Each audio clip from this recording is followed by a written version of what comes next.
ലങ്കാദഹനം. രാമായണത്തിൽ നിന്ന്. രാവണൻ, ലങ്കയുടെ രാക്ഷസരാജാവ്, രാമന്റെ ഭാര്യയായ സീതയെ തട്ടിക്കൊണ്ടുപോയി. രാമൻ തന്റെ സഹോദരനായ ലക്ഷ്മണനോടൊപ്പം സീതയെ തിരയുകയായിരുന്നു. വഴിയിൽ വാനരസേനാപതിയായ ഹനുമാനെ രാമൻ കണ്ടുമുട്ടി. ഹനുമാൻ രാമനോട് അർപ്പണബുദ്ധിയോടെ സേവനം ചെയ്യാൻ തീരുമാനിച്ചു. ഹനുമാൻ സമുദ്രം കടന്ന് ലങ്കയിലെത്തി സീതയെ കണ്ടെത്തി. അവൾ തടവിലാക്കപ്പെട്ടിരിക്കുന്നത് രാവണന്റെ അസുരകോട്ടയിലാണെന്ന് അദ്ദേഹം മനസ്സിലാക്കി.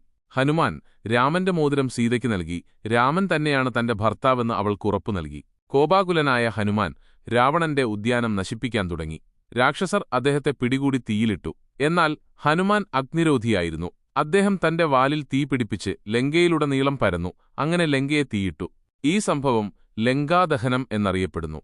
ഇത് രാവണനെ ഭയപ്പെടുത്തി രാമനെ സഹായിക്കാൻ വാനരസേനയെ പ്രചോദിപ്പിച്ചു. അവസാനം രാമൻ രാവണനെ വധിച്ച് സീതയെ രക്ഷിച്ചു.